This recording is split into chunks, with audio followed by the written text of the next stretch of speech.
అలాగే చాలామంది నన్ను ఓ ప్రశ్న అడుగుతూ ఉంటారు, అసలు ఈ ఐడియా మీకు ఎలా వచ్చింది అని. నా ప్రశ్న ఏంటంటే, అసలు ఆ ఐడియా మీకు ఎందుకు రాలేదు అని.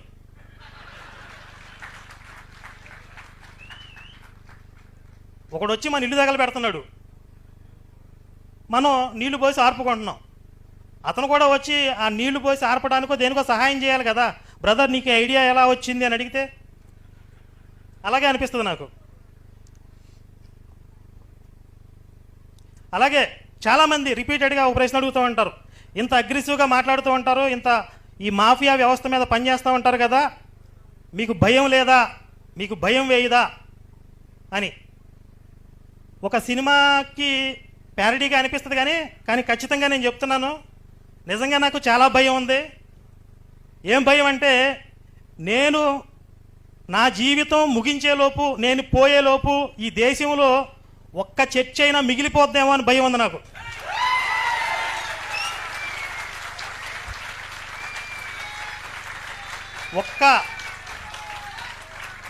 ఒక్క పాస్టర్ గాడైనా, ఒక్క జాంబీ వైరస్ అన్న మిగిలిపోతారేమో అని భయపడుతూ ఉంటాను ప్రతి క్షణం. సంపూర్ణంగా నా భారతదేశం నుండి ఈ మాఫియాని తరిమి కొట్టడమే నా జీవిత ఆశయంగా బ్రతుకుతున్నాను. ఇందుట్లో ఎలాంటి భయానికి బెరుకునికి తావు లేదు.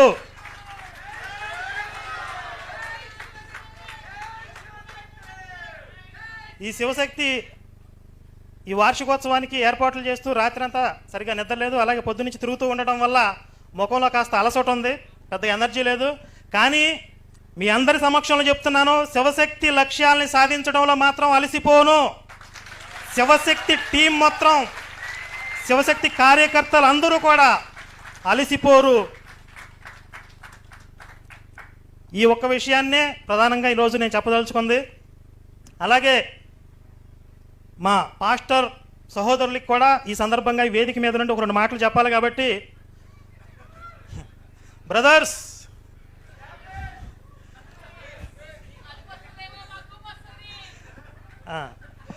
బైబిల్ చెప్పే కొద్దీ మీకు అలుపు వస్తుందేమో, నాకు ఊపు వస్తుంది.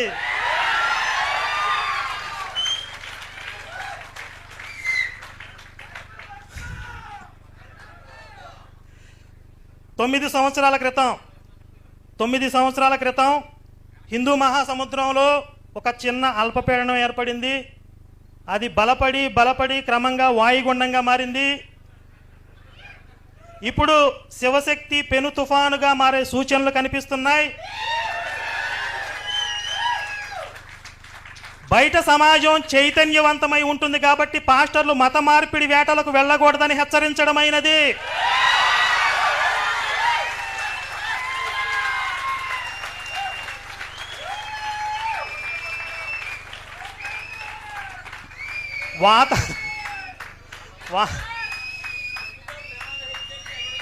తొమ్మిదవ ప్రమాద హెచ్చరిక,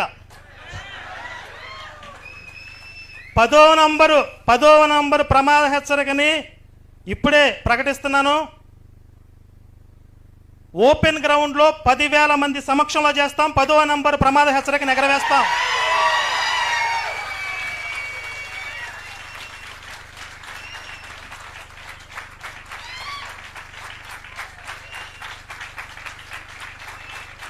శివశక్తిని ప్రారంభించడానికి ముందు నాకు ఒక డౌట్ ఉండేది, నేను చెప్తే ఎవడైనా వింటాడా, ఎవడైనా మారతాడా, ఒక్కడన్నా అర్థం చేసుకుంటాడా అని.